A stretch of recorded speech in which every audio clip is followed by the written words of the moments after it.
السلام علیکم ورحمۃ اللہ وبرکاتہ۔ بسم اللہ الرحمن الرحیم۔ سیرت نبوی صلی اللہ علیہ وسلم کے معجزات کا تذکرہ ہم کر رہے ہیں۔ قرآن مجید سب سے بڑا معجزہ ہے۔ آج تاریخ میں غزوات نبی صلی اللہ علیہ وسلم میں سے ایک غزوہ کے دوران میں ہونے والے ایک معجزے کا تذکرہ کرتے ہوئے آپ کے ایمان کو تازہ کریں گے۔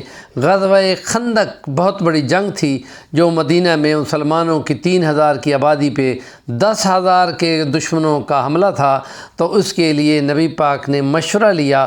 تو حضرت سلمان فارسی کا مشورہ یہ تھا کہ اگر تعداد تھوڑی ہو اور باہر سے دشمن بڑا آ رہا ہو تو خندق کھود کر اور اس میں پانی ہم بھر دیتے تھے ایران میں، تو یہاں تو یہ نہیں ہو سکتا، تو بات یہ ہے کہ اتنی ہے کہ جس کو گھوڑا بھاگتا ہوا پھلانگ نہ سکے۔ تو حضور کے تجویز پہ 15 فٹ چوڑی اور 15 فٹ گہری خندق کھودنی تھی، اور اس کے لیے 3000 کو تقریباً 3 میل سے اوپر شمال والی علاقے سے خندق کھودنی تھی۔ تو اس میں 10-10 کے گروپ کو 40-40 ہاتھ دیے گئے۔ مولانا ادریس کاندھلوی کی سیرت النبی صلی اللہ علیہ وسلم سیرت المصطفیٰ کو دیکھیں، یا حضرت علی میاں کے نبی رحمت نے مکمل تفصیلیں دی ہوئی ہیں اور ان کو دیکھا جا سکتا ہے۔ تو 10-10 کے گروپ میں مٹیاں اٹھا کے دن رات لگے رہے، لیکن سخت سردی تھی اور کھانے پینے کی قلت تھی، اور ایک صحابی کہتا ہے یا رسول اللہ بھوک سے برا حال ہے، میں نے پتھر باندھا ہوا ہے پیٹ پر۔ نبی پاک صلی اللہ علیہ وسلم نے اپنا قمیض مبارک اٹھا کے اس کو دکھایا، تو نبی پاک کے پیٹ مبارک پر ناف کے دونوں سائڈوں پر 2 گول گول گیٹے بڑے باندھے ہوئے تھے۔ ایک صحابی کو جابر بن عبداللہ کو ارمان لگا، تو انہوں نے کہا یا رسول اللہ میں گھر جاؤں؟ اب فرمایا اچھا ٹھیک ہے۔ وہ گئے اور بیوی کو کہتے ہیں کہ رسول اللہ صلی اللہ علیہ وسلم نے پیٹ پہ بھوک سے پتھر باندھے ہوئے ہیں، یہ ایک چھوٹا سا بکری کا میمنہ بیٹھا ہے، میں جلدی سے اتنا سارا ہے کہ 3 آدمی بمشکل کھا سکیں گے، میں اس کو ذبح کرتا ہوں، اس کی کھال کھینچتا ہوں، اس کے ٹکڑے کر کے تمہیں دیتا ہوں، تم ہنڈیا بناؤ اور تھوڑا سا آٹا جو 3 آدمی روٹی کھا سکیں تم بناؤ اور پھر یہ کرو۔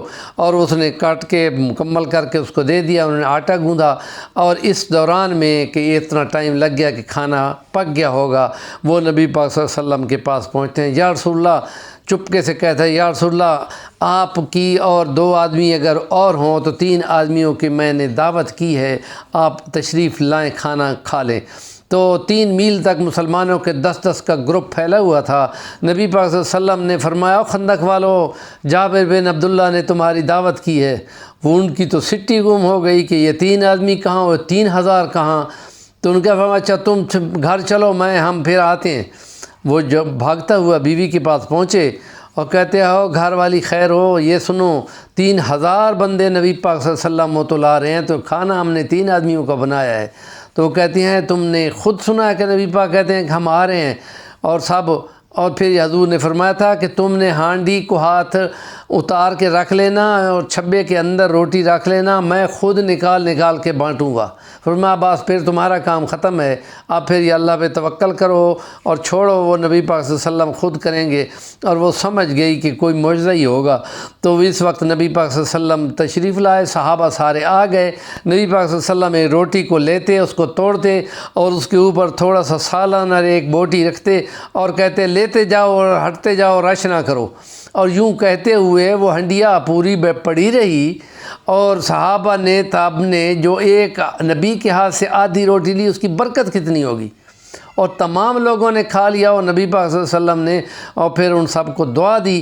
اور یہ وہ معجزہ ہوا کہ جس کے لیے ہم کہتے ہیں نبی پاک صلی اللہ علیہ وسلم کے ہاتھ سے کتنے معجزے ہوئے ہیں، اور ان معجزے سے ایمان بڑھتا ہے۔ جیسے موسیٰ علیہ السلام کے ہاتھ سے لاٹھی انہوں نے پھینکی تو بڑا تعزیٰ بن گیا، اور جادوگروں کے تمام لاٹھیاں اور تمام رسیاں اور سب کو نگل گیا، تو وہ سجدے میں گر گئے کہ یہ تو معجزہ ہے، یہ جادو نہیں ہے، اس نے جادوؤں کا قلعہ کما کر دیا ہے۔ تو یہ انبیاء کے ہاتھ سے خدا معجزے کرتا ہے اور اپنی قدرت کی نشانیاں دکھاتا ہے کہ یہ بندہ اپنی طرف سے نہیں کہہ رہا، میرا پیغمبر ہے، میں اس کو نشانیاں دے کے بھیج رہا ہوں، تم نے صرف ایمان لانا ہے۔ ہمارے چینل کا نام ہے صفی الرحمن الوانی، ضرور سبسکرائب کریں، نیکی کی بات کا ابلاغ آگے ضرور کیا کریں، اور جو نیکی کی بات کو آگے بیان کرتا ہے اس کو اتنا پورا ہی ثواب ہی ملتا ہے۔